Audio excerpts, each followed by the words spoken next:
But yeah, by sort of, I guess, popular demand, one of our previous sessions that we had as part of our marketing group was really focused around allbound and kind of what allbound was and what it involved and how people were moving. And then Alex has a really fascinating story around about how he moved Reach Desk over from various different strategies into an all-bound strategy. So Alex Ollie is joining us from Reach Desk, who I'm talking about how he's implemented that story here. So I'm delighted that you've joined us, Alex. Thank you so much straight up the front for that. The structure of this session. And what we do have some questions in that came in as part of the sign up process. So we'll go through those afterwards, but we'll go through the story first, and then we've got a few minutes, quite a few minutes for Q&A. So send those in through the chat window. I'll be on hand this end to kind of go through those, to MC them and to pass them over to you, Alex, when we're done. And we've got some of the ones from earlier as well. I'll kind of group them and moderate them, and we'll go from there. So thanks again, Alex, for jumping in and joining us and taking us through this story. I'm really excited to hear it. So thanks very much, and take it away. My pleasure. Well, thank you. Thank you for inviting me. I think this is the first ever pavilion hosted session I've done myself. I've been to many and been like, oh my God, these people have so much knowledge. So I suppose I'd be lying if I wasn't slightly nervous being in front of so many big hitters, anticipating everything that's going to get thrown at me. So be kind.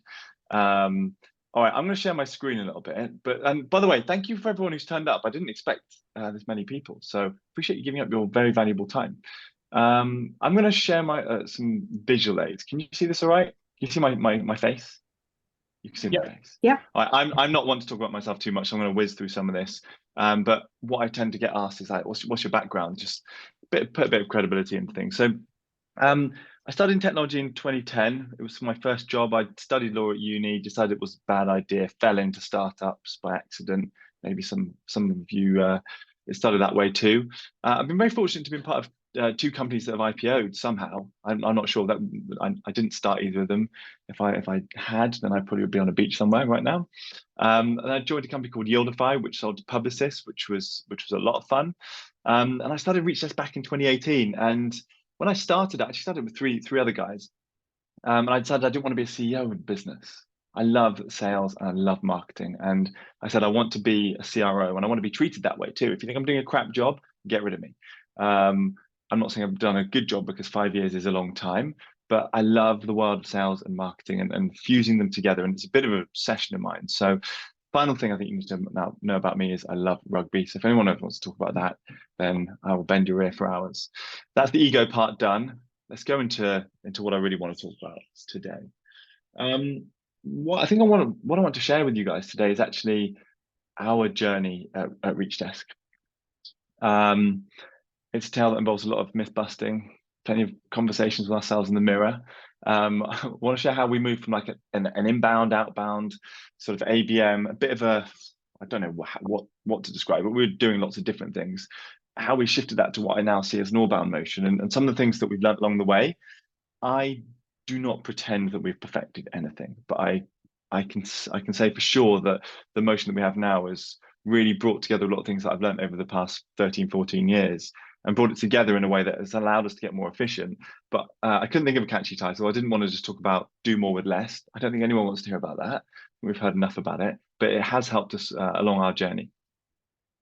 But let's start with do more with less, because I think it is, well, it was for us, it was a very complex problem.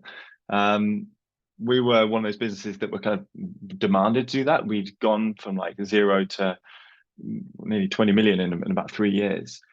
So we'd gone through like this hyper growth motion. And so for us, this was really hard, like going from this mindset of like hyper growth, which perhaps many of you had gone through too, into like, we've got to think differently. We had to really rethink a lot of things. As it stands today, we're nearly profitable as a business. We're hoping to get there by the end of Q2. So you've gone from like literally founding a company in our bedrooms to like reaching nearly 20 million in revenue in a short period of time, growth at all costs, to like this massive shift to like profitability. I can't share everything because I don't think we have time today, but I'm going to share as much as I can. So for us as a business, this was quite a complex one. And I suppose we had to stop pretending that like hypergrowth and everything was just like awesome, because it kind of was. There was free money and everything, and we had to shift. And I think that's where Allbound really became quite important for us. When I think about it at the time, I think we believed that a lot of our process was right. I think we thought it was the same as everyone else's. I'd done things in a certain way for a long period of time. Um, I suppose 2 years ago was when this really started. Um, Marketing was really focused on inbound, getting demo requests, outbound sort of SDRs was its own thing. Sales were just like focused on closing. CX and growth weren't really part of any of this. They were kind of siloed elsewhere. And you're starting to see how things shape out in terms of how I think about things. Um, so whilst these were processes that everyone else followed and things that we'd done for a while, we needed to be sure that we weren't holding commonly held beliefs, that the way that we had done things was going to get us through the next phase. Because we might be wrong. It's one of my favorite things. I'm looking at this screen, so that's where my slides are. For every complex problem, there's an answer that is clear, simple, and wrong. And we need to make sure that we weren't. So I'm going to share some things that we used to think were right, and we then later learned that were not the case. Here's an example of a commonly held belief that was wrong. Way back then, we thought a good way to treat a cough was using heroin, which I think we can all agree nowadays is not a good idea. Another way of doing this was to put chloroform in cough mixture. And so the analogy I use here is really simple. Like the way that I used to think about things perhaps wasn't going to solve what we needed to solve in this day and age, and we need to get rid of these commonly held beliefs. And so when you think about those examples, it's like, that's really dumb. And what I was thinking at the time was like, I don't want to look back and think, wow, we were doing really, really dumb things. We didn't change. We just continued the way we were. We had to change quite a few things. So here's the old way of thinking about it. Like I feel like the way we were approaching our go-to-market like strategy and our motion, it was kind of like an assembly line. And I'm going to share a couple of commonly held beliefs that we used to hold that we now believe are wrong today for us as an organization anyway. Um, our team was really structured like an assembly line, like these poor ladies trying to cook stuff, and it was just kind of getting out of control. I sort of saw the funnel as like this sort of outbound, inbound, almost like traditional funnel that we might still see today. That was kind of stacked against each other, and so BDRs were really focused on like cold outbound, and they'd hand stuff over to AEs. There was a real divide there between inbound and outbound. The two didn't complement each other. It was like a lot of friction. We barely shared resources. Marketing, it literally, I think they were just focused on inbound. That was like, just generate more inbound. And that's your job. That was the primary focus. Our attribution, the way we thought about attribution, it was really about taking credit and not focused on what was working and what wasn't, so that we could course correct. BDRs are really doing like cold outbound, like territories, lists. There's no overlap with marketing. Our AEs, this is something I hate to admit, but they weren't actually doing any like pipeline generation themselves. So you can see, like, I look at this now and I think this is all wrong. It's a bit broken. Partnerships, I'll speak to you a bit later about how this ties into the mix, and this is actually very, very important. I think they were just off partying, and well, at least that's the way I saw it. They were just building relationships and doing whatever. But now I see them as a very important part of what we need to do today. And like RevOps was something that we'd I think we'd neglected a little bit. So it's time to change. Right? Winston Churchill famously said, "Never let a good crisis go to waste," which I think we embraced as best we could. I think we decided to change from the old way, mainly because we knew customers wanted a better experience, and I don't think we'd give them that if we were fighting one another. So I think what we did, we became dead set. I still remember the conversation like, we need to unify it. We need to overlap more. It can't be inbound versus outbound. ABM can't be lost somewhere. Partnerships can't be doing their own thing, lost in the wilderness. We can't be seeking credit for everything we do. We want to just align and focus on very few things together. And that's why we really went towards this all about motion. And so we decided to move towards it, and just like Lego Batman here, you're thinking, well, what the heck is it? And I have my own definition, and I hear different people's definitions. But the way I break it down is as follows. It's about generating and capturing demand, as well as closing revenue together. So if you break that out, like inbound before was sort of like a demand capture method, and that's what marketing did. But modern marketers and sales people, I think they think about revenue holistically. They think about perhaps inbound and outbound as one motion, and it can be. Um, it's about closing and accelerating deals, improving close rates together. Partnerships actually works in partnerships with sales and marketing and can do some pretty amazing things. Not just like referral marketing partnerships. Sorry, there's a lot more that can be done. RevOps really fuses it all together, and ultimately, allbound doesn't exist if teams do not work together in harmony. So, I'm going to share a little bit about what we changed. I think the first thing that I changed, and sorry about the list, but I think it perhaps helps visualize some of the main things. We've probably changed 100 things, but these are the main things. Everyone's goal is now revenue, and I mean close one revenue. Even like our digital marketer or demand gen, if revenue doesn't hit the board in close one revenue, they're not doing their job. And that sounds a bit surprising to some people, but that's their goal. And for many teams, it's about net retention revenue too. So those are things we care about as a team, and we share the same goal. Literally, like we have the same target shared, and it's not like, well, yours is just a pipeline goal, yours is this bit of close one revenue from net new sales. It's all one revenue number together, and I actually changed comp plans to reflect that. So marketing is compensated in the same way as sales leadership, for example. And that one thing helped them work together a lot more closely and aligned a lot more. We changed this mindset to the first of the party mindset. If you think about what we were doing before, it was like if a demo request came in, that was marketing has done their job. But actually, I realized, like looking at the trends in the market, I think we were probably missing out on a lot of opportunities if we were just focusing marketing's efforts there. So account-based marketing wasn't really there. And if you think about intent data and how valuable it can be to help spot the accounts before they submit a demo request, I think you're winning. So this mindset of like, how do we work together to use BDRs as, let's say, a demand capture mechanism by marketing warming up accounts, and then BDRs having the signals. We use an MQA model, which is sort of a fusion between 6QA and 6sense and various other signals that allow people to be able to capture demand rather than waiting for it to come through a form.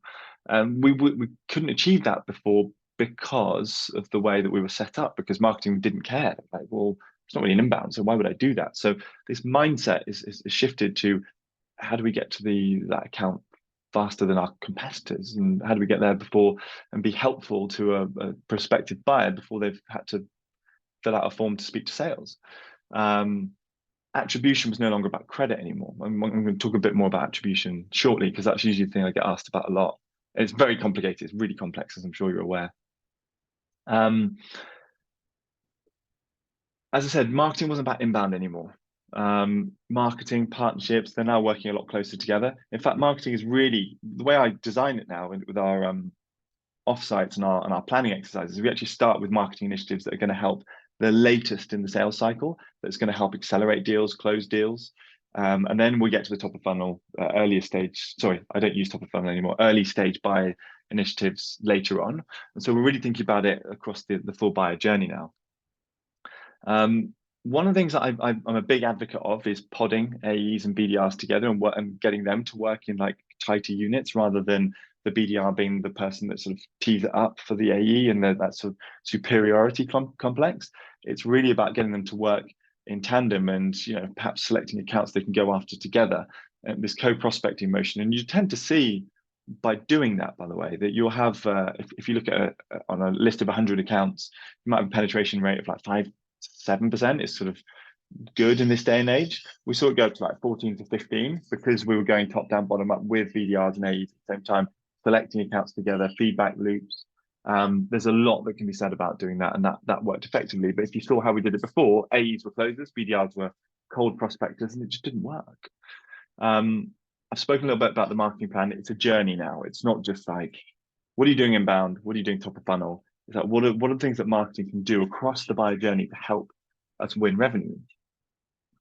And because of all this, we were able to ungate everything. Like, we don't have gated content on our website or anywhere.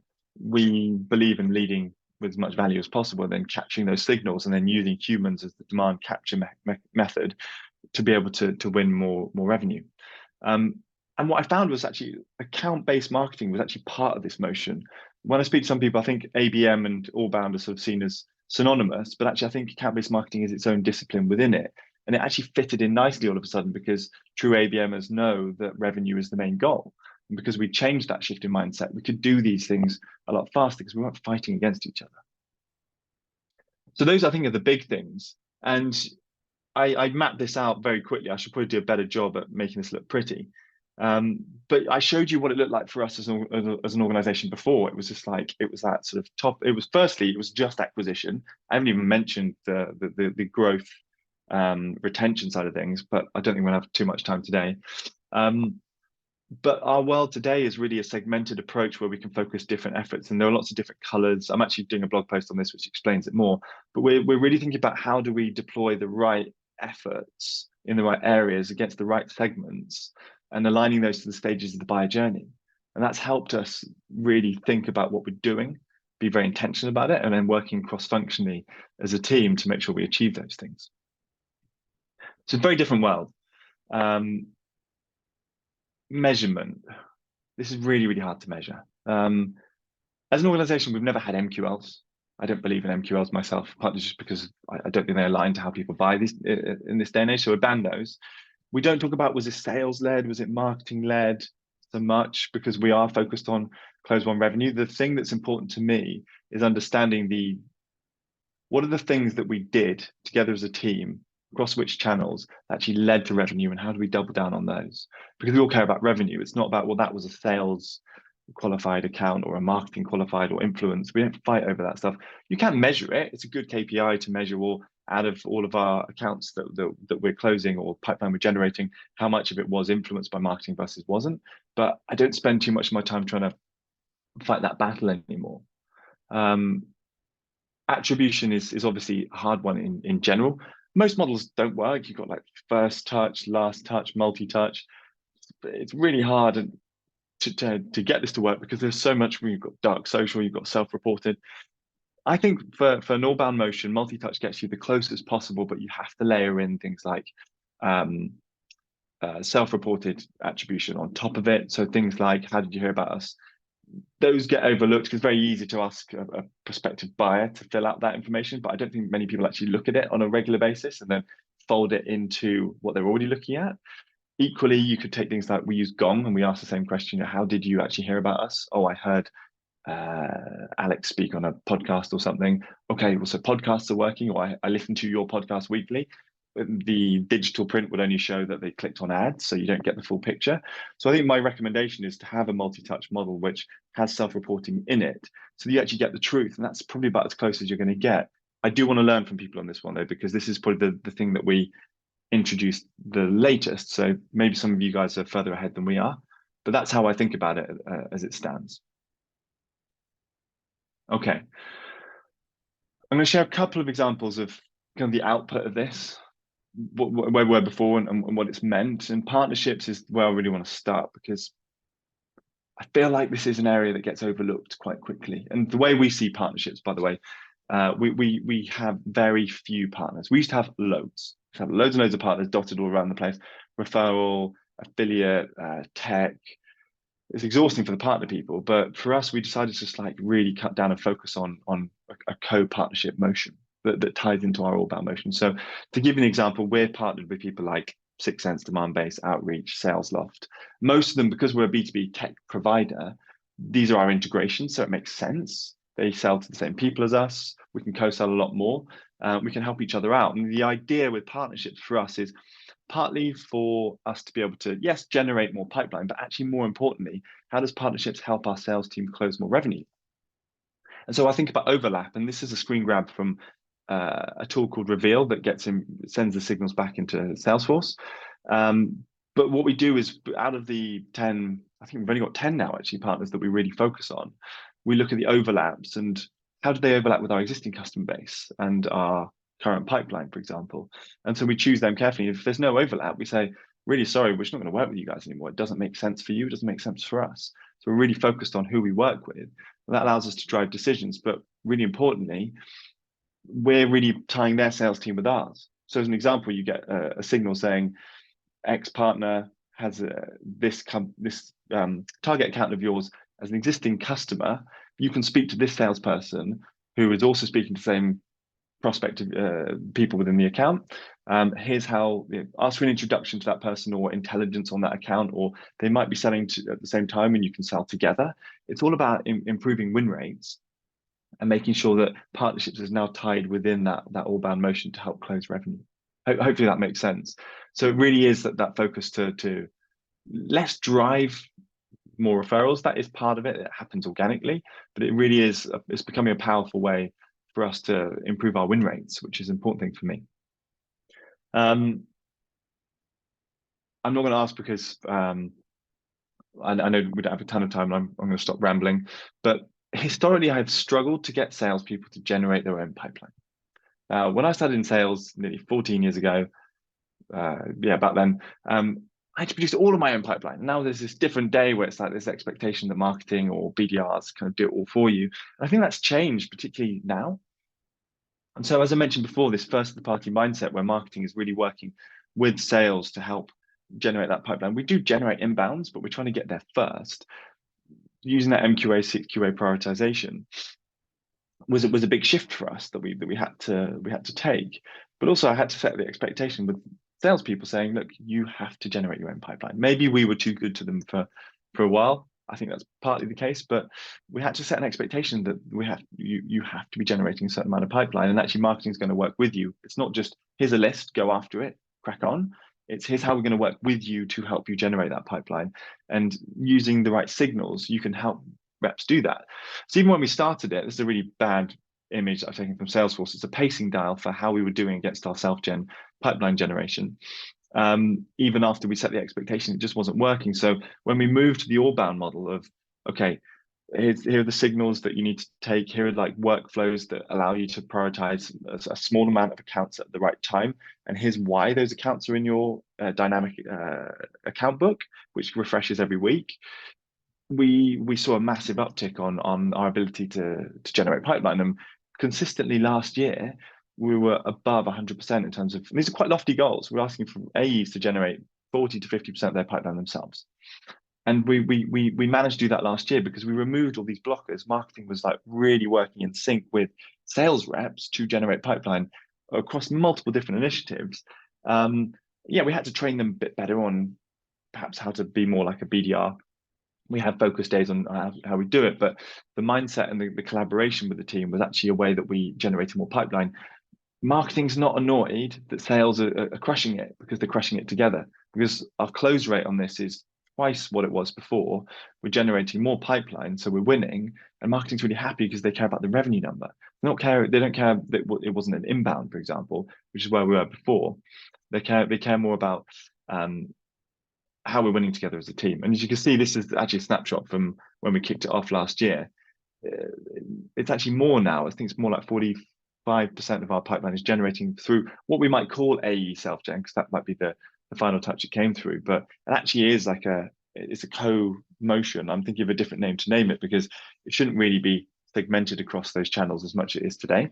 But we're getting a lot more from our salespeople by doing this, because marketing is actually doing a lot of the work, but enabling sales as a team. And I think this is my favorite one, and then I'm going to stop talking in a second because you're probably bored of me already. This poor girl, you probably cannot stop looking at her. She's trying to get into a gym, I think. But I've tried breaking into new industries many, many times before. And as a business, one of the things I think slowed us down a year ago, maybe sooner than that, was we only really sold to B2B tech, to like software companies. And that market being impacted was a real big opportunity for us to diversify our pipeline. So we tried this like 2 years ago. It didn't work. This is why the analogy is like me just constantly running into this glass wall like this poor girl. It just wasn't working. I just kept running into a wall every time. And so I think by having this motion, it allowed us to move faster and be a bit more nimble. And I want to quickly talk you through how we've done this, because breaking into new industry verticals for us is really important. And so we really narrowed our focus of what I call in-market emerging ICP. So emerging ICP these are industry verticals that we haven't been able to crack before. And we know are important because we want to diversify who our customer base is and not just be fully reliant on software companies. And I include that as like cyber, cloud, we needed to break into these new industries. And so we knew we needed to have this micro refinement of our ICP. And actually, we generated 2 times more in 2 weeks by doing this than we had done across the course of like 4 or 5 months. And a couple of things that we did. So we assembled this squad, and the all-bound model really allows you to build squads quite quickly. So I have multiple now, rather than just like one big team. And so you have like AEs and BDRs paired up with sales, product marketing, demand gen, RevOps, and I'm not even sure what I'm doing in here, but like this really focused squad, and their job is just to break into industry verticals. Right, so everyone's got their own role, and it's like really, really focused. And my advice, by the way, is sacrifice your best people to do this. In the past, what I've done is when I've gone after key initiatives, I've chosen, I don't know, maybe some of the B players and just let them get on with it. I think so you've got to put your best people on this, because if it's important to the business, make some sacrifices. And I think that's another recipe for success.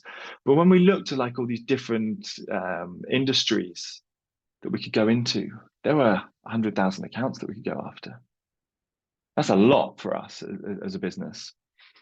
And what I've screenshotted here is actually the sort of what you might call the ICP refinement of how we really narrow the focus down to about 250 accounts at any given time, so that we're only going after high intent companies. So these are companies that, according to actually we use 6sense, are in decision purchase stage, that have technographics layered on top, that are in certain countries that we want to sell into, that are a certain employee size.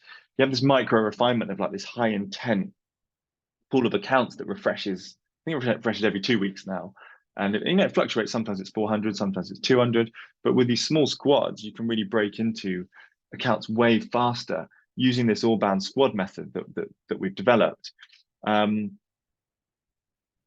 we've learned so much from just like employing this method, and it's just given us speed more than anything. I think we're not really reinventing the wheel, but just because the whole squad is like, we have a revenue goal that we need to hit. I think we're going to exceed it this quarter. We've got 2 more deals that if we do, then we will have exceeded it.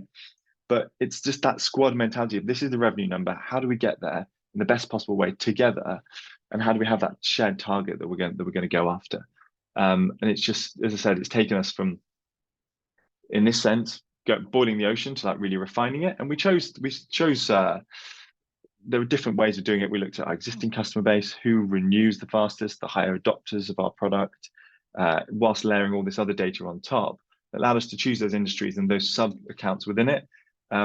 If you do this, I learned this a long, long time ago, but just I have to highlight that if you find education as an industry that is a bit of a surprising one, it's usually because it's students like doing their research on your company for their dissertation or something. But I'm sure you guys have been there.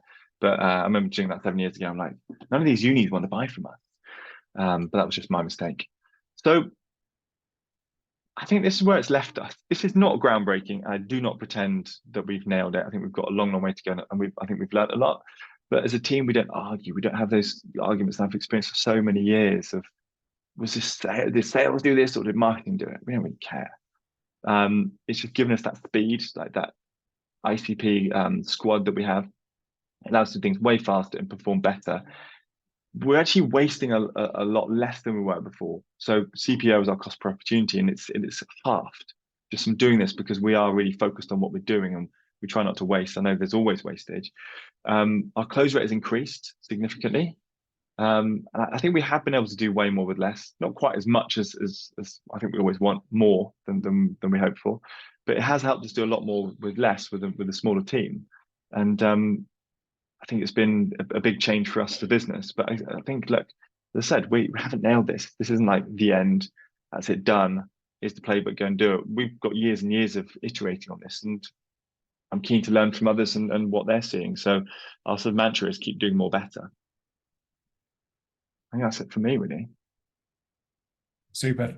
Thank you so much, Alex. It's a really good presentation. There's so much chat going on in the background, which Always there. you wouldn't have seen while you were presenting there, but there's so much conversation going on around both, how people are applying sort of all bound. There was a whole different tangent on the idea of an MQL and an account-based leads and things like this. Qualified accounts even, but so many questions as well coming in. So if you don't mind, I'll jump straight in with some of the questions that we received live, but also some of the questions that we received as part of the sign-up process, if that's all right. Sure. Choose the easy ones first. Yeah, I'll filter out some of the ones that you kind of answered on the journey as well, because okay. I'm in there as well. But yeah, so A couple of quick ones, like from a leadership team level. One thing about Allbound, and this kind of struck out to me as well, is about the ownership of the revenue metric when you have at the leadership team. So obviously, in traditional marketing sense, you would maybe own a pipeline goal, or you would own, maybe 5 years ago, decade, or whatever, a lead goal, or then Mm. suddenly own a physical sales goal. Do those overlap now? Do you have different goals for different members of the leadership team? How does that kind of work? And is there much overlap there at that level? No, as I said, the goal is a revenue goal now.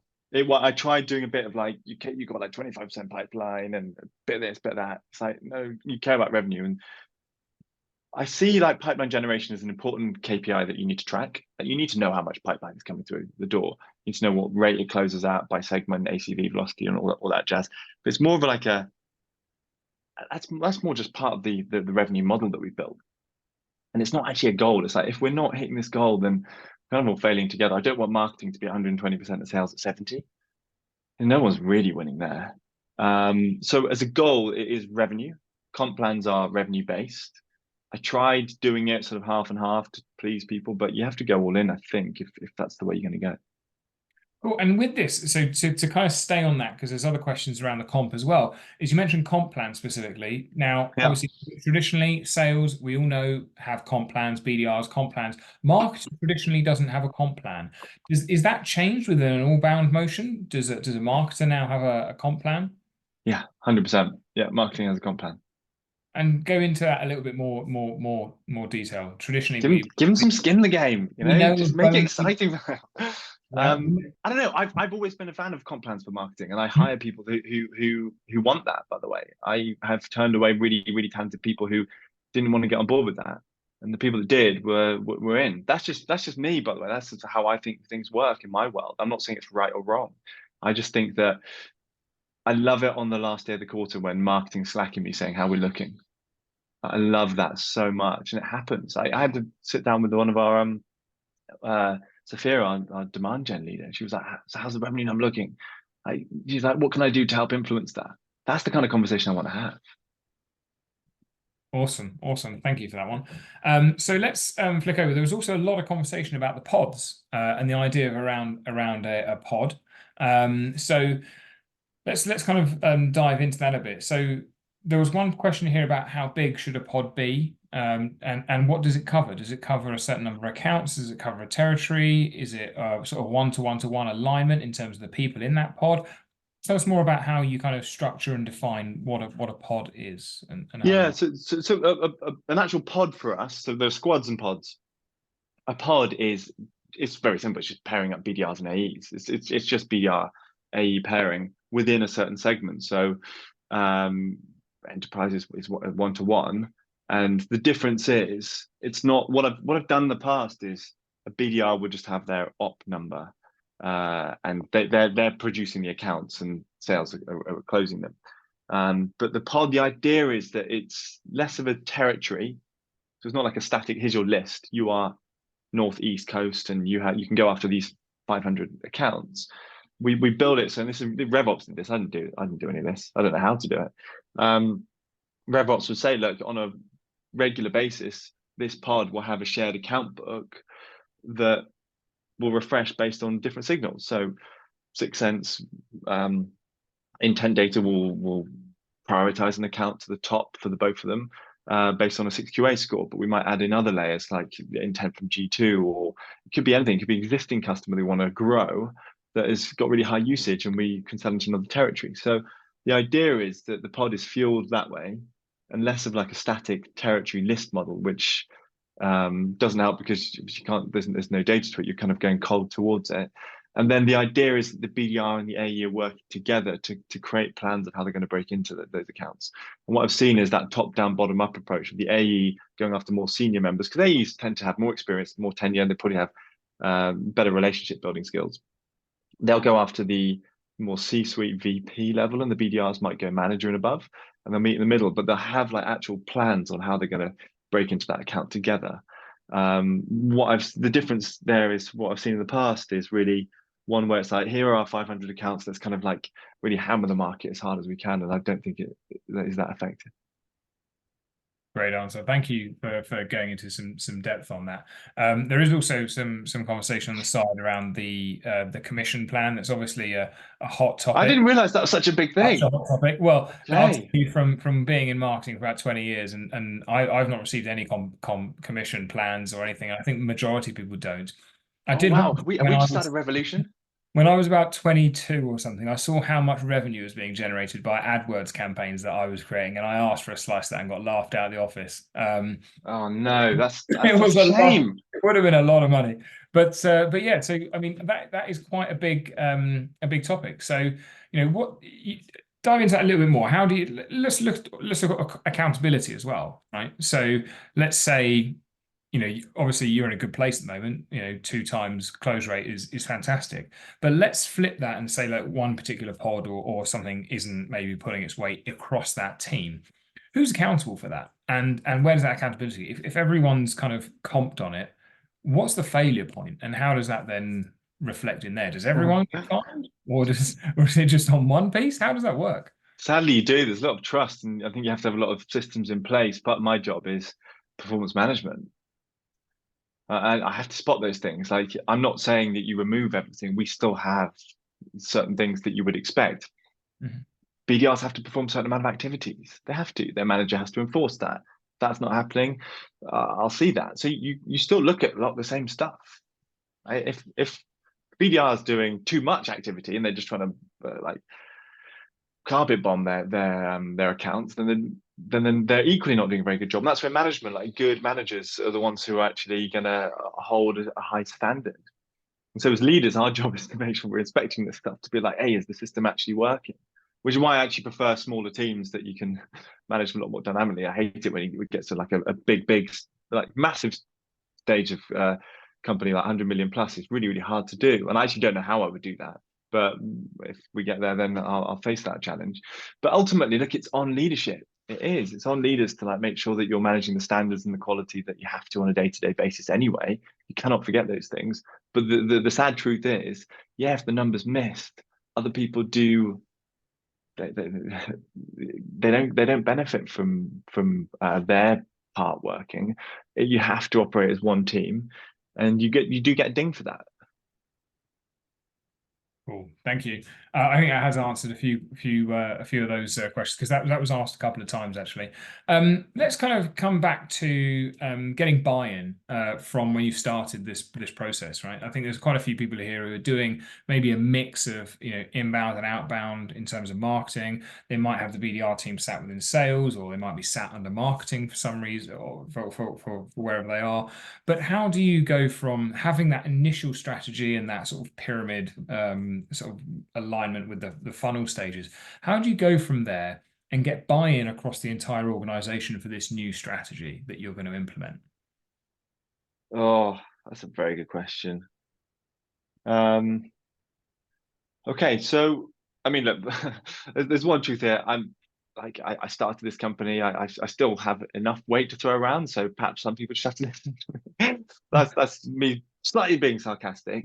Again, it came down to I had to get the right people on board. I did. I just like it sounds a bit brutal, but Mhm. um, both in this business but in previous companies, I'd always wished I'd had people that had a revenue mindset, and so I had to have people that literally had that mindset. Whether it meant I had to perhaps not hire the best person in terms of all the credentials and get someone who's more on board. I think it's way healthier, but you got to have the right people that believe in it. Everyone who I work with at the moment, they believe in it. Like, and so I think part of it is making sure that you hire the right people. I think that's part of it, because from there it's way easier to get people bought into it. Um, yeah, I think that's the short answer. Sorry, Alex. Am I being a bit of a rebel here? Sorry. When you say the right person, what do you kind of mean by that? As in, I hire people in marketing specifically who care about close one revenue. Okay. So like more commercially minded, I guess. Or Sorry, yeah. To answer your question, commercially minded. I did have someone who had an MQL goal before, and actually they could shift, and they said, I really want to move past this. I want to move into a world where it is about qualified pipeline, but ultimately I care about if that pipeline is closing or not. And there are a lot of nuances to this, by the way, because it's very easy for marketing to point at sales and be like, you've got shit salespeople and they're just not doing a very good job. Again, that comes down to performance management. And that's part of my job, is to make sure that that's treated correctly. But it's really simple. Commercially minded people that want to have a comp plan and have some skin in the game, actually perhaps like have that number on their head, but who care about the revenue on the board ultimately. That's the main thing. It's that mindset more than anything. I think a lot of people want that. Mm. Thanks for jumping in there. So I've got, in terms of this same sort of line in terms of getting people on board and into everything, is there a particular sort of time frame in which you're sitting from what's the old way of doing things and the metrics and obviously the outcomes, and then you're moving to this new strategy with different outcomes, you're putting people in pods. Is there a bit of a gap in the middle where maybe those numbers aren't aligning the way you wanted to? How do you manage that change process when you're going from one strategy to another, where obviously hitting numbers, but if you're not necessarily hitting those numbers while you're transitioning, how do you manage that? And how do you set an expectation that you, for example, may not hit the numbers you were setting out to hit because your strategy has changed, but yet you're coming up with new ones? Yeah, it's a really good question. Yeah, and I said at the beginning, I'm not sitting here pretending that everything's perfect, and certainly a lot of the changes we made were not easy, and there was resistance. That's what happens when you change stuff. I'd done something similar in a previous business, and I think I learned from that, because what I didn't do is I didn't say to the CEO. I reported to the CEO, the previous company. I didn't say, here's what you're going to expect. I kind of just did it. And they were like, whoa, what's going on? What just happened? And there was like, shit, sorry, I keep swearing. Excuse me for those listening to the recording and all of you live, but it was quite scary. I was like, I didn't try and predict the things that were going to change. This time around, I did sit down with the CEO and said, look, we're going from this motion and we've been reporting on this in our OKRs. These have been the things that we've been talking about. Qualified pipeline has been like the main metric for marketing. And that's going to change to revenue. What I want to show you is how what marketing is doing is like specific initiatives is actually impacting revenue. I want to be able to show you what partnerships are doing to do that too. I'm not going to talk to you about how many partners we've signed up this month, because I'm actually reducing it down. And so what I did is, and I said this to the board as well, I was like, we're going to be looking at very different things. And I tried to predict what those things were.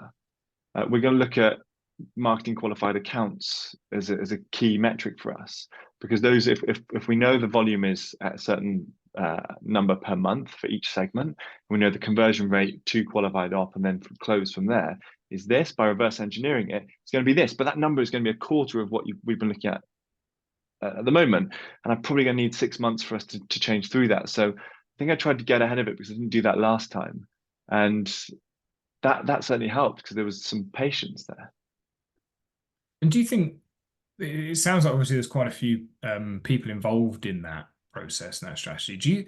Do you think that when you move or shift to an all-bound, you can either create your business in an all-bound strategy, right? You're born in the cloud, born in all-bound, et cetera, et cetera.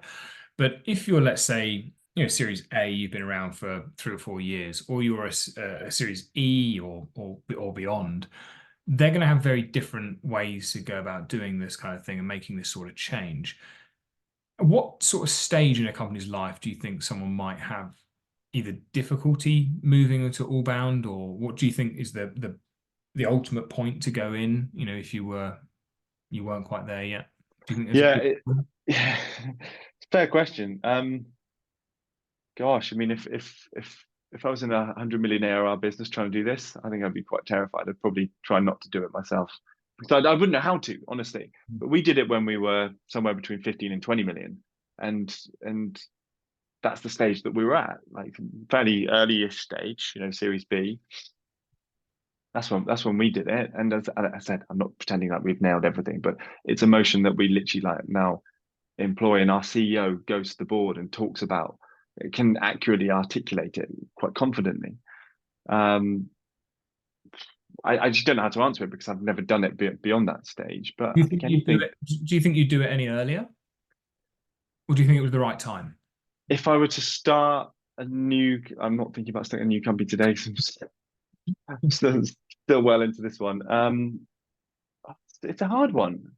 I think I think I probably would try and start this as early as possible. I think I would. At the early stage, you can get away with things. You can get away with being a lot more scrappy. And actually, I think what this benefits people is alignment, because we know as we hire more people, communication and complexity, like it compounds significantly. If you go from a team of like 3 to 15, just that in itself is like 10,000 different layers that can happen there. So it helps on that front. So I think, look, probably before like 2 million, you can get away with. I've always said like 0 to 2 million is brute force. It's just like you just go, and then when you get there, you sort of breathe a big sigh of relief, probably raise some money, and then you start to think about the process. So probably somewhere between 2 and 20 is ideal. Awesome, awesome, thank you. There has been quite a few questions around tech stack, which you can. So I've had questions around what do you consider. You mentioned your attribution tools, and you were talking about attribution versus credit instead of not equaling credit. What are you using for your attribution? Yeah, so we've actually built something ourselves, like in-house. It's built on like I think it's built on, what is it? Snowflake, Segment, and Sisense. So and using HubSpot, those four that like the four that kind of fuse it together. But I am looking into things that can consolidate that a lot better, because it is a lot to maintain. Oh, interesting. And what about sort of, you meant there's a couple of questions here around ABM as well. So you've got an ABM platform. Someone's asking around which one that you're using and why specifically. Is there anything in there that specifically sticks out to you as a requirement in there? Yeah, so we use 6 Sense. I kind of see yeah, whether you call it an ABM platform or not, maybe that's what they're calling themselves now. 6 Sense is just a way of powering data so that we can prioritize accounts quicker. It really is. What was the second part? So we use 6 Sense. It's really around like like that first the party in market mindset of what we're really focused on. Any requirements? Is that what you said? Yeah, sort of your major requirements that were in there for choosing that platform or that data provider. Yeah, I've used different ones in the past, and I've been evaluating tools like this for about 8 or 9 years now, since they first came about. A lot of this exercise for me is really about their proficiency in the customer base that you go after, because I think some are better, and you can ask for sample data.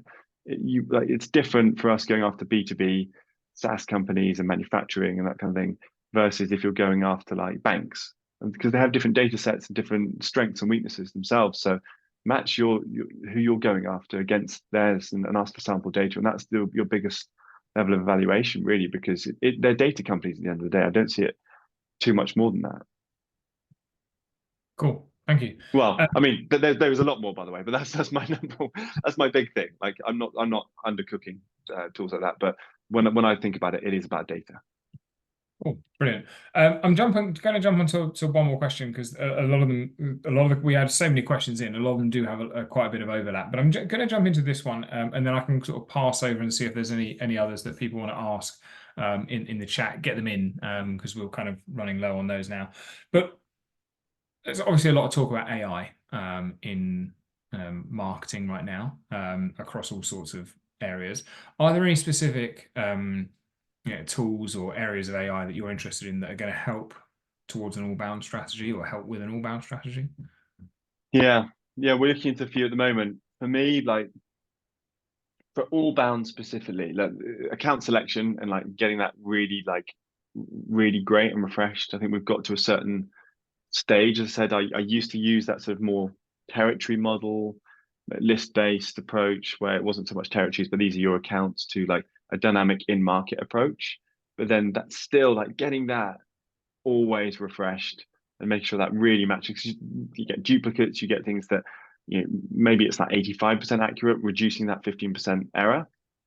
And so account selection, there are a couple of tools. I can't remember one we looked at last week that literally does that. It automates like all of your account mapping, the strategy behind it, enriching against your ICP, and then helping you select the right accounts. I think that's quite critical. AI specific.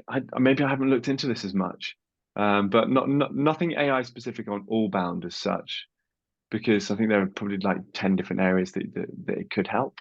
But I think that's the main thing for me. A lot of it is like account selection. Cool, perfect. And I think, to be honest, I think Sixth Sense does actually fall into that sense of AI. I know they're using, machine learning, and they're spinning up models to work out data and things like that. So there is obviously that piece as well. Two more questions that are coming from Nicker, and there's more coming in. People always kind of get a little bit maybe agitated by the fact that we're about to end and there's no question. Throw in their last ones at that last minute, but that's fine. So yeah, send them in. So biggest learning top tip, you had to go and do it all again. What would you change, if anything? If I do it all again, what would I change? I would have tried not to half-ass it with the comp plans at the beginning. Just gone, we're going all in, crack on. That would have saved tough conversations, I think. I would have done the pods a lot sooner. Like waiting, that would have been one of the first things I would have done. My biggest learning, and this came about a year in, was the way that we planned marketing and sales. I think I underestimated that one. And I said the way that we approach it, we did this 2 months ago. It's literally like I use the Winning by Design bow tie, by the way. It's just like the guide, and we talk about the right hand side first, and then closing revenue, and that's how we plan initiatives with sales in the room, with marketing in the room. Now, I'd argue you should do that anyway, but everyone has to have a voice and they have to contribute. And that planning method of like really treating revenue first, and like what are the things that we're going to do to help revenue? How are we going to help accelerate deals? How are we going to help with growth, for example? We didn't do a very good job of that, and I think we were trying to sort of I think we were still shifting from the inbound outbound piece, and sales and marketing weren't as close together. And had we got them together literally on one page, and sales have some great ideas, but you've got the right people who are sort of saying actually that messaging itself doesn't work for that stage of the sales cycle. These are initiatives that just like, sales don't think this is having an impact. Here's what we think we should do instead.